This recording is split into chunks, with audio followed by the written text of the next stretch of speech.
Place aux associations. Patrick met en lumière le monde associatif et les bénévoles du territoire sur Radio Grand Lac. Bonjour à tous, bienvenue sur Radio Grand Lac 92.1 FM ou radiograndlac.com à votre émission Place aux associations. En ce mardi 28 mars, je suis ravi de recevoir deux nouvelles belles associations très différentes l'une de l'autre, mais avec un point commun, utiliser son sens de l'humain, c'est-à-dire agir en prenant conscience que chaque être est singulier et unique, mais tous avec des points communs. Ma première invitée, Pascale Albassier, présidente de la très dynamique association Enfants 73, comité Alexis Danan, donc accompagnée de Françoise Mauche. Merci à toutes les deux d'avoir accepté mon invitation. Bonjour Pascale. Bonjour. Et bonjour Françoise. Bonjour. La deuxième association présente aussi dans nos studios ce jour n'est autre que Bivouac et moi, présidée par Florence Vandevel, accompagnée par une de ses bénévoles, Joséphine. Merci à vous deux d'avoir pris de votre temps de travail et de retraité pour nous parler de cette nouvelle association. Bonjour Florence. Bonjour. Et bonjour Joséphine. Bonjour. Très bien. Alors, j'en profite tout d'abord pour saluer la marraine de notre émission, Jeanne Nègre, qui nous écoute, directrice de PSA, le pôle soutien associatif en Savoie, qui devait assurer sa chronique bimensuelle. Mais malheureusement, dans la peur des embouteillages, je peux la comprendre, chambérien bien sûr, donc ça l'a dissuadée de nous rejoindre. Mais il est vrai que nous la retrouverons très prochainement dans une de ses rubriques sur le milieu associatif. Bien, avant de mieux connaître nos deux associations, chers auditeurs, nous allons d'abord faire connaissance de mes quatre invités. Alors, je vais commencer à ma gauche par Pascale. Pascale, qu'est-ce que tu peux nous dire de toi? Qui es-tu? Pourquoi tu es arrivée dans cette belle association? Et aussi, pourquoi tu en es présidente? Alors bonjour, tout à fait. Je suis dans l'association depuis maintenant 25 ans. Ah, quand même. Et présidente depuis une dizaine d'années. Oui. Toujours pour des raisons personnelles, j'ai toujours été passionnée par l'équilibre et le bonheur et le bien-être des enfants. Oui. Et en tant qu'infirmière, j'ai longtemps travaillé entre autres à la Reine Hortense. D'accord. Où j'ai travaillé avec toute l'équipe du 2e étage qui prenait en compte la douleur sur les lombalgies chroniques. D'accord. Je crois que tu vas avoir un point commun avec Florence tout à l'heure. Tout à fait. Et donc, on a longtemps travaillé sur la prise en compte du passé des patients qui souffrent depuis longtemps. Oui. Et donc, par une prise en charge multidisciplinaire de médecins du service, d'un psychiatre, d'un psychanalyste, des kinésithérapeutes, des ergots. Voilà, une prise en compte globale. D'accord. Et donc, j'ai réalisé à quel point l'écoute d'une personne était importante. Et oui. Et que le passé avait beaucoup d'influence sur l'avenir d'une personne. Bien sûr, d'accord. Et c'est comme ça donc que tu as intégré donc cette association. Tout à fait. Et oui. Puis c'était des gens avec qui j'ai bien sympathisé. La cause des enfants pour moi est très très importante. D'accord. Ok, merci Pascal. Et alors donc notre bénévole Françoise. Donc qui es-tu? Alors, bonjour à tous, Françoise. Eh bien, écoutez, moi, je suis médecin, d'accord, gynécologue à la retraite. D'accord. Et c'est vrai que dans mon métier, non seulement j'ai pris en compte le côté médical, évidemment, de mes patientes, mais j'ai essayé de beaucoup les écouter et de prendre en compte ce côté humain. Oui. Pascal l'a souligné, c'est quand même très important. Et lorsque j'ai eu du temps, c'est-à-dire depuis 2 ans que je suis à la retraite, j'ai voulu participer à une association pleine d'humanité et j'ai trouvé Enfants 73 et la cause des enfants aussi m'a beaucoup intéressée et je suis ravie de participer à cette association. Bon, super, merci Françoise. Eh bien, maintenant on va parler sur ma droite donc de la deuxième association et Florence, donc qui es-tu ? D'où viens-tu? Donc, je suis Florence Vandevelde. Je suis médecin de la douleur. Oui. Je suis originaire du nord de la France, mais j'habite ici depuis une quinzaine d'années. D'accord. Et puis, donc, j'étais médecin à l'hôpital d'Aix-les-Bains pendant une douzaine d'années où je m'occupais essentiellement des soins palliatifs et des soins de support cancérologique. D'accord. Et j'avais toujours eu envie d'humaniser les soins et d'essayer d'ouvrir l'hôpital à l'extérieur Oui. à l'époque, de mettre un peu de joie dans ce qui n'est pas toujours très drôle. Et puis cette envie s'est prolongée et j'avais envie même de faire des soins en pleine montagne. Voilà, de soigner en dehors. Donc d'où est venue l'idée de créer l'association Bivouac et moi qui emmène des patients D'accord, donc ça, marcher on va en en parler. montagne. Voilà. Ok, superbe. Donc en fait, maintenant, on va parler donc de Joséphine, qui est donc bénévole. Dis-nous tout, Joséphine. Bonjour, Joséphine. Eh bien, j'avais eu une dame en chimio qui Oui. m'avait expliqué qu'elle avait eu un super 3 jours avec Bivouac et moi. Et j'avais vu sur le journal Le Dauphiné une bonne annonciation sur Bivouac et moi. Et donc, je me suis permise de m'inscrire. Oui. Et ainsi d'avoir près de moi un médecin et 2 autres collègues très sympathiques. D'accord. Et donc, tu as été, je dirais, patiente, mais aussi bénévole dans l'association. Ah, tu es, pardon. C'est-à-dire que je leur ai donné quelques informations D'accord. sur Aix-les-Bains, sur la Savoie et mis en contact Oui. justement avec Radio Grand Lac. Ok, merci Joséphine. Eh bien, ce que je vous propose, chers auditeurs, avant de rentrer dans le cœur de nos 2 associations de ce jour, je vous propose une petite pause musicale, la chanson de Jean Ferrat, La Montagne. La radio de l'identité locale à Aix-les-Bains et autour du lac du Bourget, Radio Grand Lac sur 92.1. Place aux associations. Patrick met en lumière le monde associatif et les bénévoles du territoire sur Radio Grand Lac. Merci Sandra de nous avoir mis cette très belle chanson de Jean Ferrat, La Montagne, que nous n'avons pas choisie par hasard. Et vous allez voir pourquoi, chers auditeurs. Eh bien, on rentre dans le vif du sujet. Je propose qu'on commence par Bivouac et moi, Florence et Joséphine. Alors, que peut-on dire de l'association, Florence? Là, sa date de création, d'abord. Et ben c'est il y a tout pile un an, 29 mars 2022. Voilà, donc c'est demain qu'on arrose. Exactement. Oh, c'est super, t'as bien fait de venir. Et alors, quelles sont les personnes qui, disons, ont créé cette association? Car je crois que vous êtes plusieurs. Oui, on est 3 femmes. Oui. Mon amie d'enfance Julie Vasseur, qui est accompagnatrice en moyenne montagne Oui. et professeure de sport Oui. sur Chambéry. Et puis Lydie Laurent à lui, qui est infirmière en réanimation au CHMS. D'accord. Et alors, pourquoi, disons donc, la montagne, d'abord? Pourquoi vous avez choisi la montagne? Alors c'est un peu facile, mais parce que la montagne est belle. Voilà. Parce que pour moi c'est un lieu de ressources, Oui. très puissant, qui a des vertus thérapeutiques. D'accord. À la fois par la connexion à la nature, par les grands espaces, et puis aussi parce que voilà, c'est un lieu d'activité physique. Oui. Et l'activité physique fait partie du soin. Et D'accord. puis c'est un lieu de partage. Et il y a vraiment l'effet d'être en groupe en montagne qui peut amener des liens forts, qui permet d'enrichir chacun. D'accord. Et alors, c'est destiné à quelle personne? Alors c'est pour des personnes qui sont suivies pour un cancer. Oui. Quel que soit le type de cancer. Alors, soit en cours de traitement, ou pour les personnes qui ont des maladies cancéreuses chroniques, ce qui est de plus en plus fréquent, Oui. soit après les traitements, juste après les traitements. D'accord. Et c'est destiné qu'aux femmes ou hommes et femmes? Non, hommes et femmes. D'accord. Mais je Alors, crois qu'actuellement, il y a plus de femmes. il y a plus de femmes. Oui. Sur les 2 premiers séjours, on n'a eu que des femmes. Mais là, Oui. donc, demain, on part pour un nouveau séjour et on a des hommes. D'accord. Et les âges, à peu près? Alors, entre 40 et 70 ans. D'accord. Et on a eu quand même une personne de 28 ans sur le premier séjour. D'accord. Parce que si j'ai bien compris, il y a eu déjà 2 séjours qui, donc, se sont effectués. Oui, un en septembre en Haute-Maurienne. Oui. Et le deuxième en novembre où il y avait Joséphine, D'accord, elle va qui nous était en parler. dans les Bauges. D'accord. Alors, quel est l'objectif, alors? De partir en montagne, donc avec des personnes, disons, donc, en rémission, ou qui sont même guéries pour la plupart. Alors certaines ne sont pas guéries. D'accord. Voilà, on est vraiment dans l'idée d'une mixité. Oui. L'idée c'est de reprendre confiance en ses capacités. Oui. Et par exemple Joséphine qui était avec nous au mois de novembre, a pu remarcher sur des distances qu'elle n'aurait pas forcément parcourues d'elle-même Oui. et se montrer que c'était possible. D'accord. Combien de kilomètres tu as fait, Joséphine?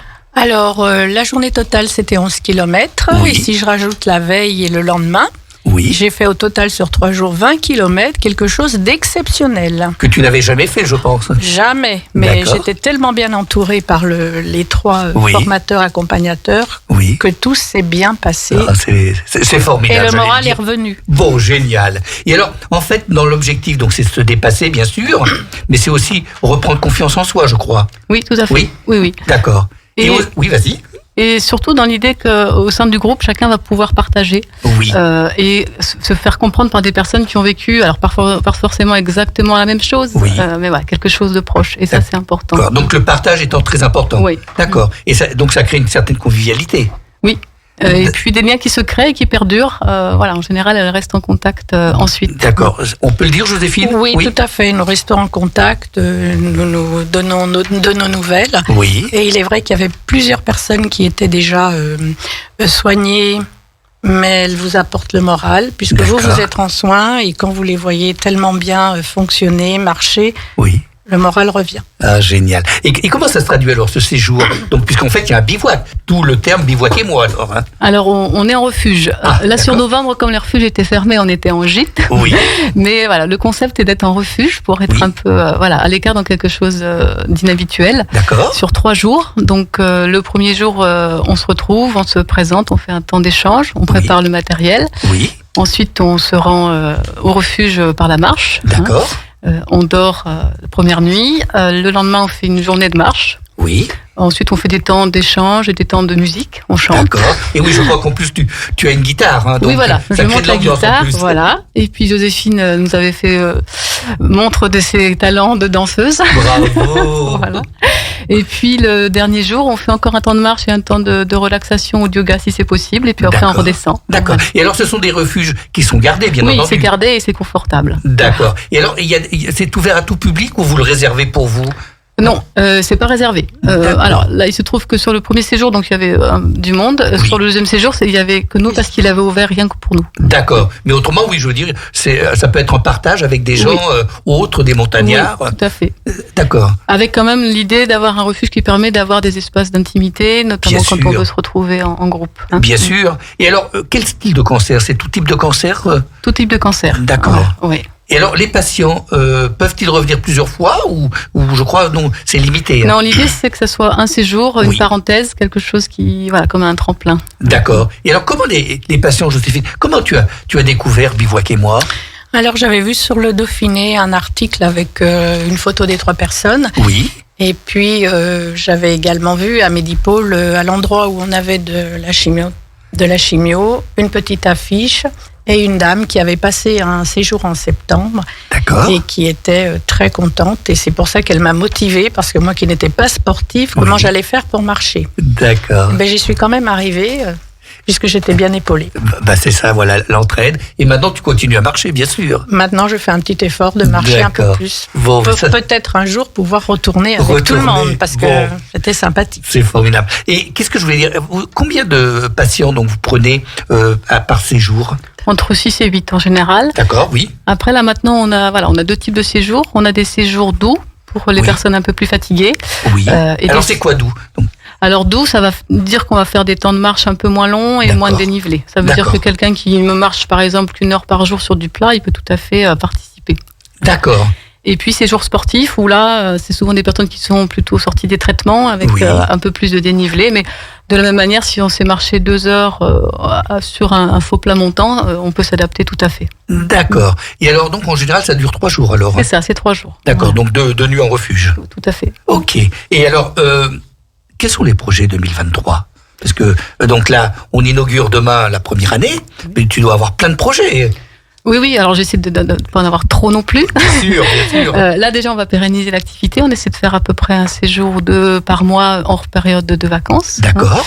Et puis, on essaie aussi de créer des moments de convivialité en dehors de ces séjours, donc notamment des randonnées musicales qui peuvent permettre aux personnes qui ont déjà participé de se retrouver. Donc ça, D'accord. ce sera en juin.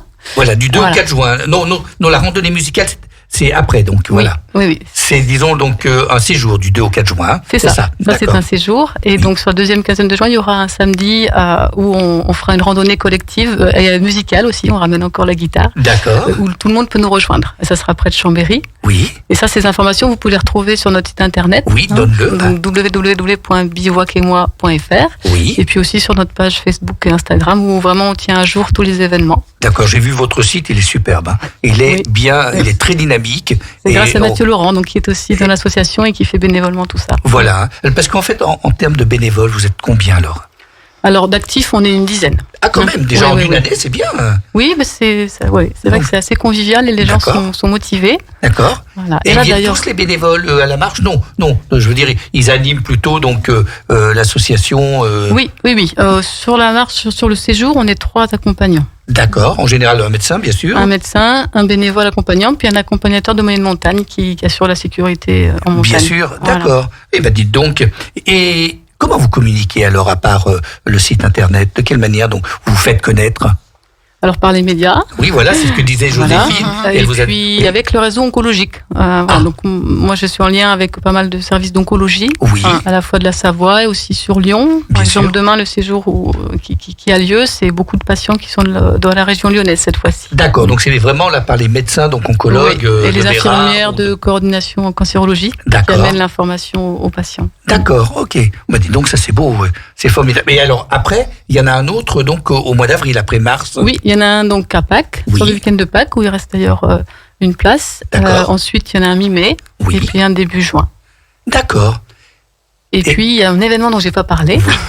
C'est que là, à la fin du mois d'avril, on organise une course à pied le 25 avril à 18h30 parce qu'on est soutenu par l'association Courir pour elle à Lyon. Voilà, tout et à on fait. fait un challenge connecté. Madame Moreau. Voilà. Ok, Sophie Moreau. Voilà. D'accord. Et donc, les personnes qui ont envie de venir courir avec nous sont les bienvenues. Là, c'est pareil, vous pouvez trouver les infos sur le site internet. Oui. Et après, on fera un petit repas pour se récompenser d'avoir couru. Bah, c'est super tout ça. Et alors par contre, vous êtes quand même un peu financé par... vous avez des aides, parce que surtout quand on démarre, on a quand même quelques achats à faire. Surtout que j'ai vu que vous aviez des très beaux t-shirts. Oui. Donc ça, j'allais dire, c'est génial, oui, on peut le dire. Oui, donc on est soutenu par le Lions Club d'Aix-les-Bains, qui dès le départ, avant même les séjours, nous ont aidés, ce qui nous a apporté une sécurité. Oui. Par la Ligue contre le cancer de Savoie, et puis par Oléa Médical également, qui est une entreprise de radiologie. D'accord. Et aussi Medipôle, non les pharmaciens de Medipôle, non c'est les pharmaciens de l'hôpital d'Aix. C'est l'hôpital d'Aix, pardon. Qui nous ont offert toute la pharmacie qu'on emporte dans le sac. D'accord. Et alors, si on veut adhérer, comment on fait ? Alors, en tant que bénévole, bien sûr. En tant que bénévole, on peut nous envoyer un mail ou passer par le site internet. D'accord. Et alors, par contre, j'avais remarqué aussi que quand les patients donc vont en montagne, en séjour, ils ne payent pas. Alors, ils ont une adhésion de 40 €, simplement. D'accord. Le reste est pris en charge par l'association. D'accord. Donc, il y a 40 € donc, pour les 3 jours. Oui. Bah, dites donc, là aussi, c'est quand même encore, j'allais dire, formidable. C'est incroyable. Il faut le faire, là. Bon, ben super. Est-ce que tu as d'autres choses à nous dire ? Je voulais remercier Joséphine d'être venue et puis toute l'aide qu'elle nous a apportée parce que, voilà. C'est très gentil parce que toi aussi, tu m'as beaucoup épaulée et... j'ai repris le moral les 3 jours avec toutes les amies qui étaient là, que je ne connaissais pas, qui ont donné plein de bonnes informations. Oui, moi je trouve qu'il y a vraiment un retour. Nous on donne et puis derrière on reçoit beaucoup des participantes. Bravo. Voilà, c'est très enrichissant. Et le soir, elle nous a appris à chanter, à danser. En plus. Et à jouer. Bah dites donc, ça c'est incroyable. De pouvoir créer ce lien entre des médecins ou des bénévoles et des patients qui en fait après même deviennent bénévoles, c'est incroyable. Si on peut aider, pas de problème. Bravo encore. Merci. Et alors maintenant, après avoir franchi, on peut dire, des sommets, pas grâce à Bivouac et moi, on va découvrir notre deuxième association, Enfance 73, Comité Alexis Danan. Alors Pascal, Enfance 73, Comité Alexis Danan, quel est son objet ? Alors c'est Alexis Danan, un journaliste en 1936, qui a pris conscience de la souffrance des enfants qui étaient condamnés, qui étaient dans des orphelinats ou dans des foyers. Oui. Et donc il a commencé à parler de la protection de l'enfance. Oui. Et Simone Chalon a créé les premiers comités pour la protection de l'enfance. D'accord. Ensuite, il y a eu Patricia Chalon, sa fille, qui a pris la succession. Et moi, j'ai commencé à m'intégrer au moment de Enfance majuscule. Voilà, parce qu'au départ, ça s'appelait Enfance majuscule, voilà, c'est ça. Ça s'est appelé par plusieurs noms, mais c'était Enfance majuscule, donc sur toute la France. Et ensuite, pour des raisons avec la fédération, on s'est éloigné depuis 3 ans. Oui.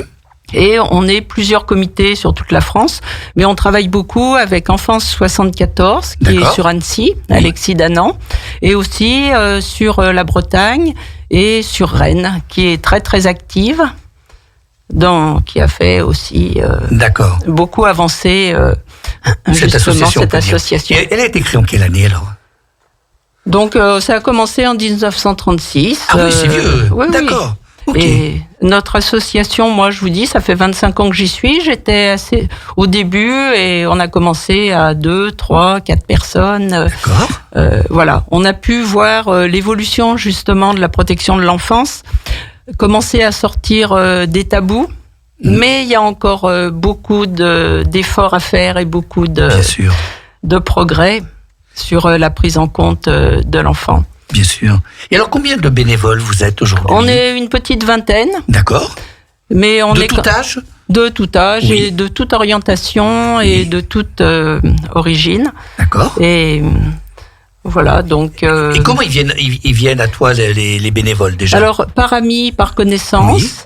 Mais aussi, on fait régulièrement des présentations dans le journal. Le Dauphiné Libéré nous fait souvent des articles. Et à chaque fois, on dit, si vous êtes intéressé par cette association, n'hésitez pas. Donc, on donne notre numéro de téléphone. Oui, bah vas-y, donne-le. Alors, c'est le 06 27 44 18 84. Oui. Donc c'est un téléphone, c'est moi qui l'ai actuellement, mais que les personnes qui sont concernées soit pour faire du bénévolat, soit qui peuvent être concernées personnellement par des préoccupations ou. Bien sûr, et on va en reparler tout à fait. Donc il faudra pas hésiter à appeler ce numéro-là. D'accord. Et Françoise, donc tu es arrivée comment donc dans cette association ? Par connaissance ou ? Exactement. Par connaissance.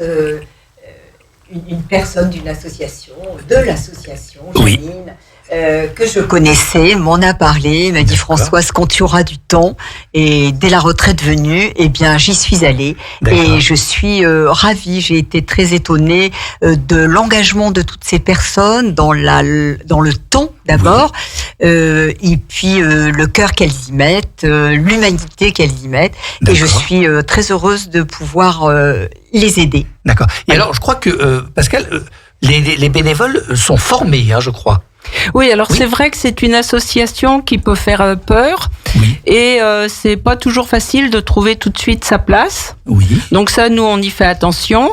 Et ensuite, par rapport aux interventions que l'on peut faire, c'est en général, on fait, par exemple, si on fait de l'écoute, on fait de l'écoute à 2, et il y a une personne qui est à l'habitude et une autre personne qui est présente, qui est en même temps qui peut observer, mais également se former. D'accord. Donc c'est un peu de cette façon qu'on se forme, mais on est très vigilant justement à la formation, et chaque année, on essaye de créer une ou plusieurs journées de formation spécifique, soit formation à l'écoute, soit réflexion personnelle.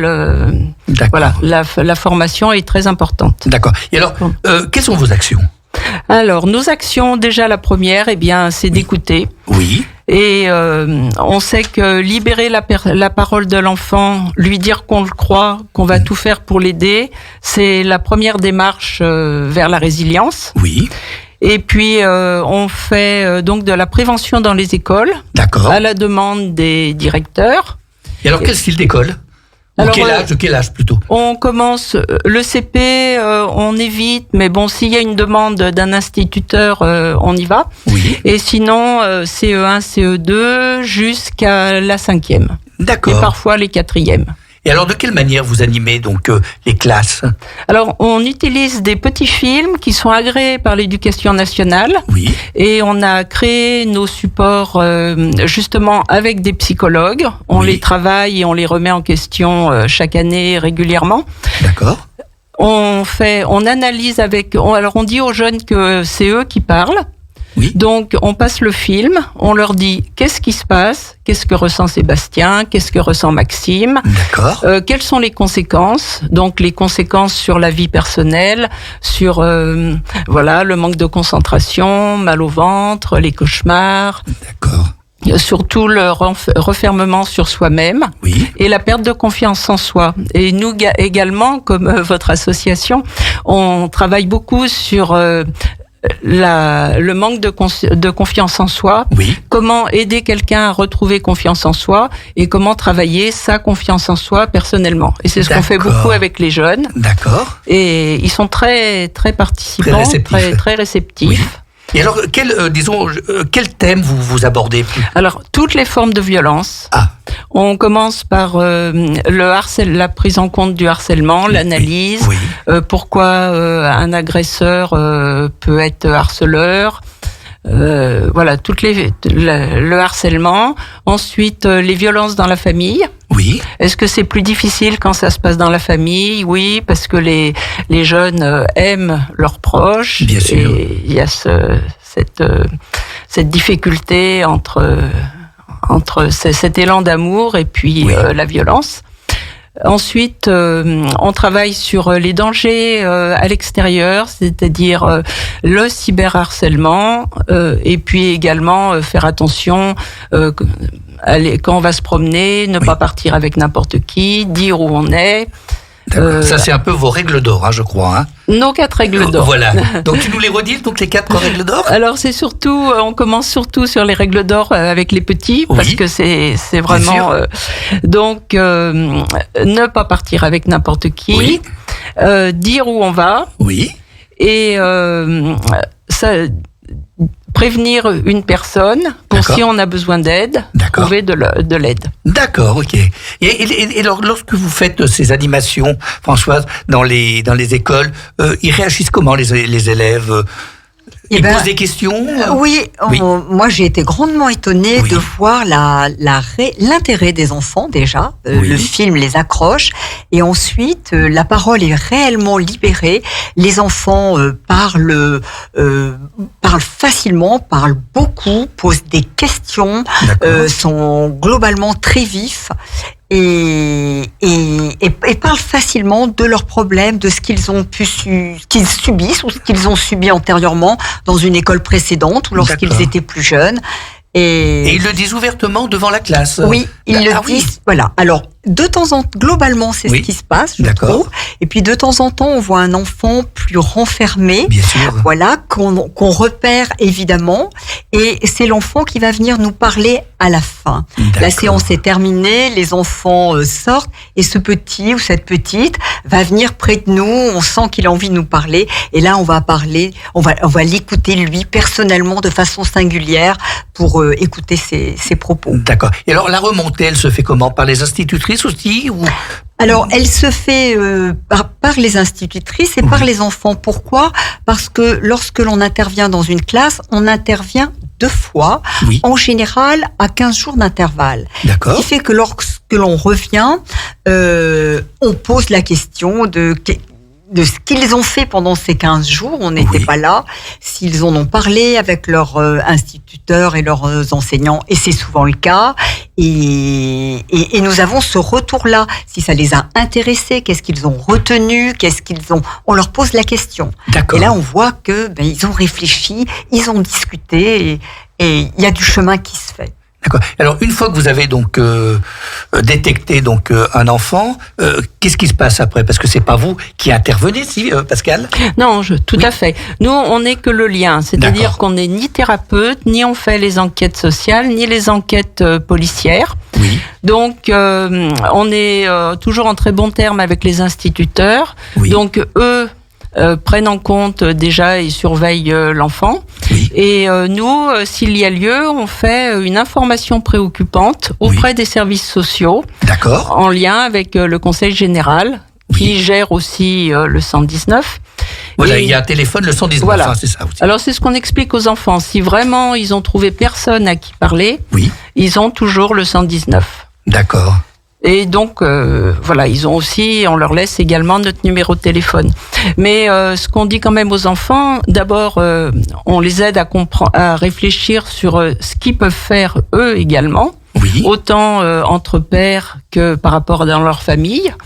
Et ça, c'est voilà, donc ce qu'ils peuvent faire et surtout trouver un adulte de confiance à qui en parler. Parce qu'un enfant ne peut pas s'épanouir s'il vit dans un contexte de violence. Bien sûr. Et il faut en sortir le plus vite possible. C'est vraiment notre leitmotiv. Et vous allez donc sur toute la Savoie ou comment les écoles, comment vous les choisissez ? Alors, on n'est pas suffisamment pour intervenir, donc on est quand même plusieurs équipes de 3 en général. Vous y allez à 3, tout à fait. D'accord. Voilà. Donc 2 personnes qui ont l'habitude et une personne qui se forme et qui observe.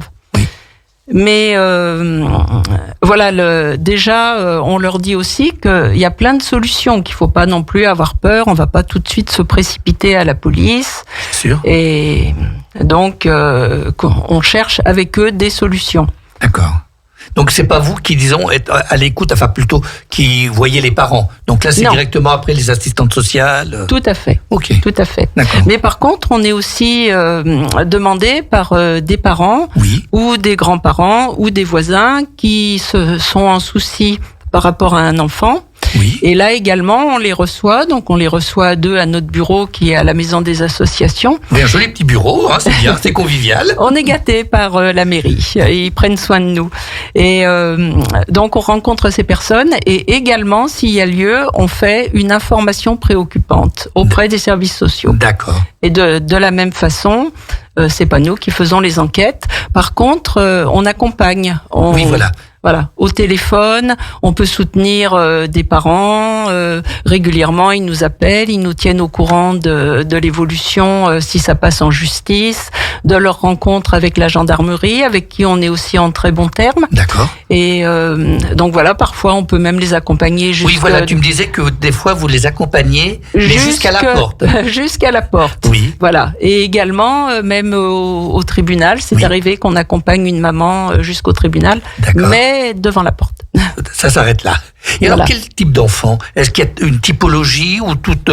Pas du tout. Oui, pas toute du classe. Toute classe sociale, tout type d'enfant et malheureusement, même déjà très jeune. On a eu 2 petites filles de 3 ans. Voilà, d'accord. Qui peuvent être victimes. Et l'acte le plus répandu, Françoise, c'est plutôt l'harcèlement, l'attouchement Je dirais quand on intervient dans les classes, c'est en tous les cas sur le harcèlement que la parole se libère le plus facilement. Le harcèlement scolaire, ou juste extrascolaire. Quand l'enfant sort de classe, on entend par exemple des petits qui vont dire moi en sortant de mon école, je passe devant le collège et les grands m'embêtent, me font des croche-pattes. Vous voyez ce genre de choses. Voilà, plutôt le harcèlement. D'accord, ok. Et alors, vous êtes subventionné comment, alors, je pense, par la mairie Tout à fait, et également par les Lions Club, par les Kiwanis. Mais en fait, on a quand même peu de dépenses, comme beaucoup de bénévoles. Bien sûr. Voilà. Vous le faites par vous-même. Mais nos grosses dépenses, ce sont les formations. D'accord, ok. Et alors, vos projets ? Vous avez des projets ? Alors, nous avons plein de projets, bien sûr. On a déjà notre projet Calliope, quand même. Alors, c'est quoi ? Alors, le projet Calliope, je vais faire bref. Parce Calliope, que c'est l'étoile. Hein ? C'est l'étoile. Voilà, tout à fait. C'est, qui brille. Et voilà, c'est pour... les personnes qui gèrent le projet Calliope ne connaissent pas l'histoire de l'enfant, mais le préparent à rencontrer au niveau judiciaire, c'est-à-dire savoir qu'ils peuvent poser des questions, déjà dédramatiser le cadre, Et puis, s'il n'a pas compris, qu'il peut demander des précisions. D'accord. C'est le préparer soit en tant que victime, soit en tant que témoin à la rencontre avec tout ce qui est judiciaire. Voilà. Donc c'est la prise de confiance, enfin en confiance, se mettre en confiance. C'est toujours cet aspect retrouver confiance. D'accord. Et accompagner. Et ça, c'est le projet donc en cours. Alors, c'est le projet en cours qui fonctionne très très bien à Rennes. Oui. Qui fonctionne, ils ont bien commencé à Enfance 74. Oui. Et donc, ce serait pour l'année prochaine s'y remettre. Nous y avons beaucoup travaillé déjà, mais là, cette année, on était très absorbés par le projet Rêve de gosse. Ah, voilà, le deuxième projet qui va se réaliser prochainement, c'est Rêve de gosse. Alors, ce que je vous propose, avant de découvrir ce projet, eh bien, nous allons faire une deuxième petite pause musicale avec Soprano, qui nous interprète Près des étoiles. Place aux associations.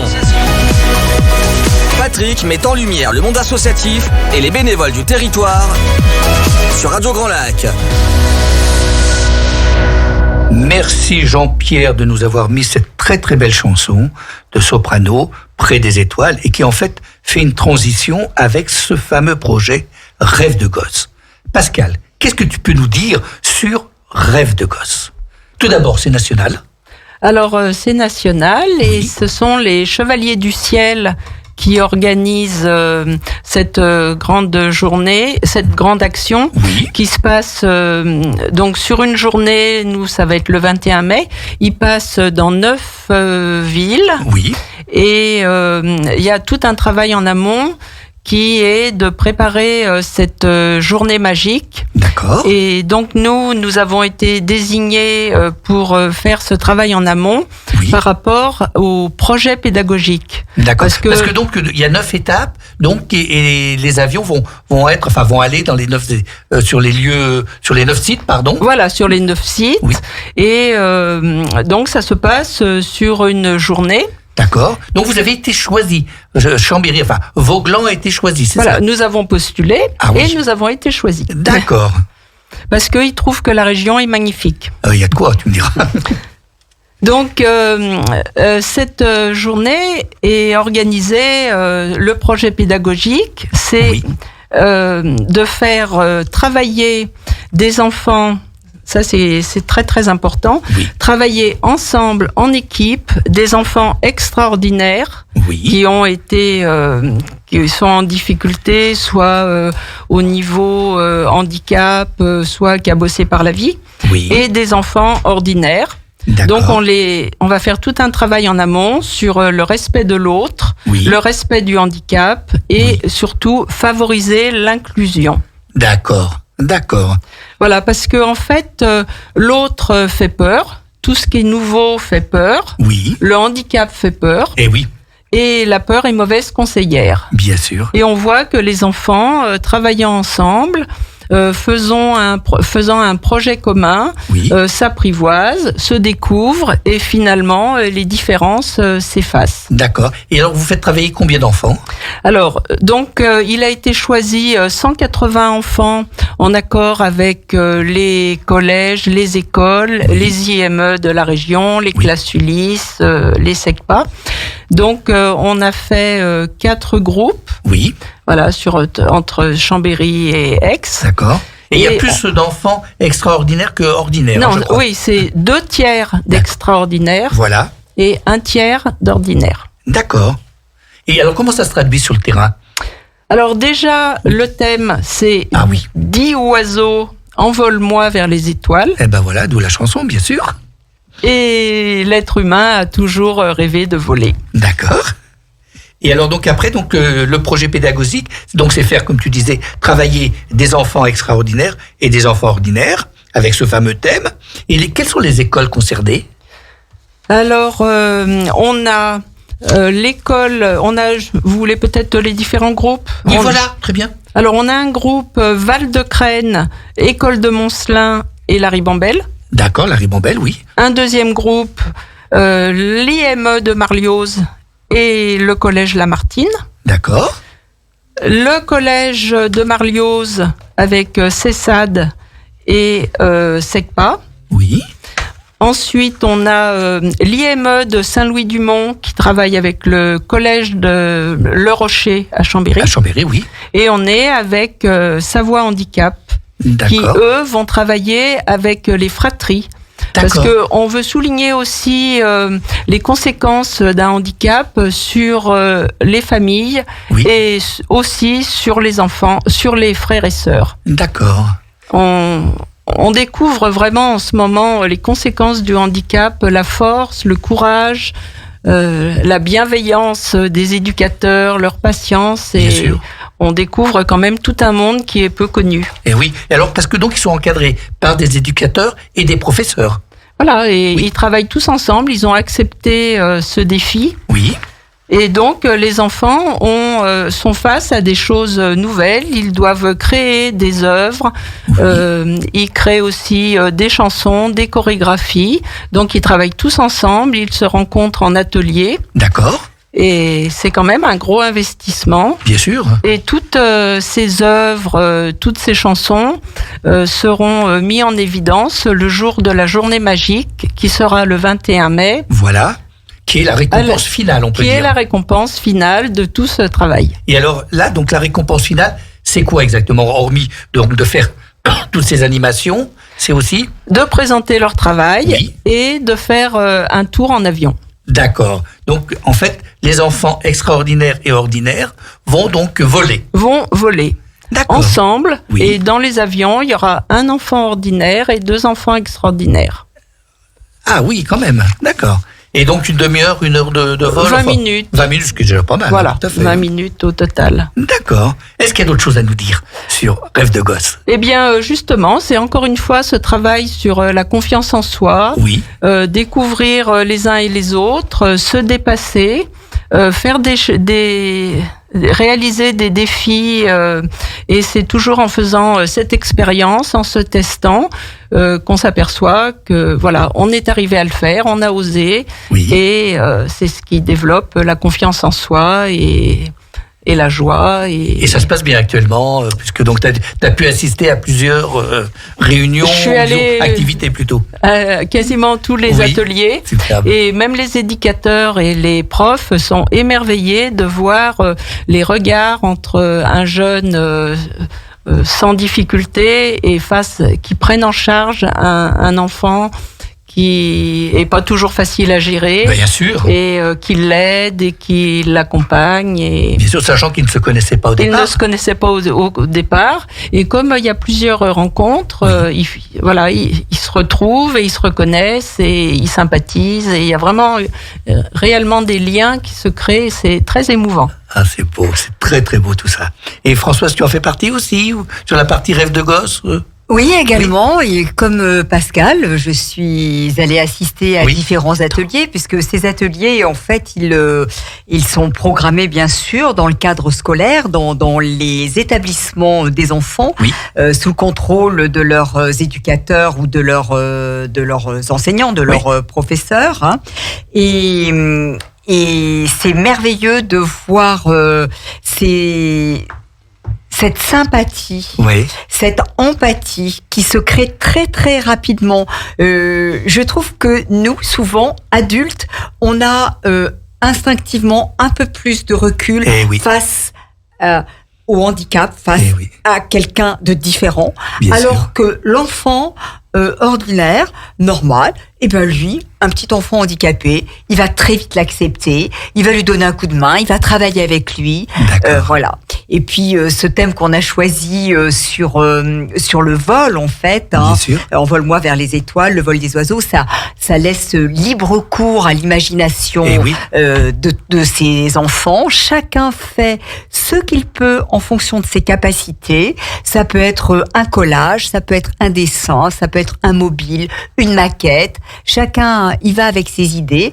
On a la chance dans certains établissements, les ateliers sont chapeautés par le professeur d'art plastique, qui pareil donne de son temps. On rappelle que il y a quand même beaucoup de bénévoles évidemment dans ce projet, et notamment quand Pascal a parlé de ce jour magique où les enfants seront récompensés par un vol, savoir que tous ces pilotes sont des pilotes bénévoles qui mettent leur avion gracieusement à disposition des enfants. Et c'est toute cette chaîne humaine qui est formidable et qui est enthousiasmante en fait. Tout à fait. Voilà. Bon, ben c'est superbe. En fait, Joséphine, ça me fait penser aussi à l'association Bivouac et moi, où il y a cette, disons, amitié qui se crée, alors dans un autre cadre, mais où des patients entre eux, avec des bénévoles, ont créé cette amitié. Hein. Oui, c'était très sympathique. Les dames étaient très sympathiques. Elles m'ont montré tout ce qui leur est arrivé en positif. Oui. Elles m'ont épaulée, ainsi que les trois personnes, Florence, Julie et Jean-François, qui m'ont aidée, car je n'étais pas une grande sportive, mais j'ai passé 3 belles journées. Elles sont très, très encourageantes. D'accord, et prêt à y retourner. Hein? Ah oui, il faudra. Je conseille aux personnes qui passent des moments difficiles en maladie, d'aller à cette association, passer 3 bonnes journées, car elles seront épaulées, et il ne faut pas spécialement être une grande sportive. Voilà, comme tu nous l'as dit, encore bravo. Hein. Pascal, tu avais encore quelque chose à nous dire. Hein, oui, alors on a 2 ateliers très importants à venir. C'est le 4 avril, on va se rendre à la Ribambelle, et on fait la cérémonie des oiseaux, c'est-à-dire que les oiseaux qu'ils ont créés vont s'envoler sur l'arbre qui sera présent le jour magique. Et on a également, pour compenser l'effet carbone, nous avons organisé une plantation de 180 petits arbustes le 25 avril. Et chaque enfant a donc son arbre qui le représentera pour faire une forêt. Et donc le terrain nous a été fourni par le CISALB. D'accord. Qui est donc l'intercommunalité. L'intercommunalité. Ou l'intersyndicale, pour être plus précis. Voilà, comité intersyndical d'assainissement du lac du Bourget. Ils sont très partie prenante. Voilà, c'est dans l'air du temps de planter des arbres de créer une petite forêt qui aura le nom de Rêve de Gosse. Ce sera au Vivier du Lac, sur un terrain qu'ils nous fournissent au Vivier du Lac. Et c'est le pépiniériste Millet qui nous fournit tous les arbres. Voilà, qui est Lions Club aussi. On va en dire 2 mots, puisqu'en fait, le Lions Club, ex-Revard, Drumetas, Clarafond, intervient aussi dans cette manifestation. Hein, je crois que toute la partie logistique. Toute la partie organisation financière, c'est eux qui, c'est quand même un gros budget, c'est eux qui gèrent, et on a beaucoup d'aide et de soutien aussi de beaucoup d'entreprises qui participent. D'accord. Ben, j'en profite pour remercier quand même cette association caritative, le Lions Club, et plus particulièrement le club qui est partie prenante pour Rêve de Gosse, et aussi pour Bivouac et moi, et dire quelques mots sur l'opération Tulipe. En effet, les 4 clubs du Lions Club, d'Aigues, Chambéry, lancent leur action des tulipes contre le cancer, au profit bien sûr d'associations locales et régionales, comme Bivouac et moi. L'inauguration aura lieu le vendredi 7 avril 2023 à 12h à la pépinière Millet, de nouveau, qui se trouve donc après le carrefour de Villarcher, en direction du Bourget du Lac. En effet, les membres du Lions plantent, cultivent et ramassent des tulipes pour ensuite les vendre à vous, chers auditeurs, en bouquet, et permettre d'avoir une somme d'argent importante afin de la verser à toutes ces associations qui luttent contre le cancer. Vraiment merci aussi donc à cette association. On sait qu'elle est caritative, comme le Kiwani, comme le Rotary, mais là, disons, ils s'investissent énormément dans le milieu associatif. Nous arrivons à la fin de notre émission. Place aux associations. Encore merci Florence, merci Joséphine, merci Pascal et Françoise de m'avoir accompagné aujourd'hui dans Place aux associations. Chers auditeurs, si vous souhaitez nous réécouter, vous pouvez nous retrouver sur Radio Grand Lac YouTube d'ici quelques jours. Prochaine émission le mardi 25 avril, toujours de 13h à 14h en direct, avec l'association Emmaüs. J'aurai certainement une autre association, mais Emmaüs donc sera déjà présente. Juste avant de se quitter, je souhaitais vous transmettre un message d'une association que j'avais reçue en 2022, une association de sculpture sur bois et de marquerie qui est basée à Tresserve, pour dire que le 22 et 23 avril, elle propose à tout public une exposition gratuite des œuvres faites par leurs adhérents. Venez nombreux. Enfin, n'oubliez pas bien sûr d'écouter les émissions de Radio Grand Lac qui vous offrent cet après-midi et ce soir encore de très belles émissions. 14h15, l'émission C'est de toute beauté avec notre chroniqueuse Astrid. De 17h à 18h, l'émission 1 heure, une commune. Ce soir, c'est Saint-Ours, animée par notre directeur d'antenne merveilleux Jean-Pierre. Et ce n'est pas fini, puisque de 18h15 à 19h15, l'émission de Jérôme M, l'économie autrement. Eh ben, restez bien à l'écoute de cette radio, qui vous plonge dans le grand bain de la vie locale, entre mer et montagne, Radio Grand Lac, 92.FM. À très bientôt et bonne journée. Radio Grand Lac, votre radio.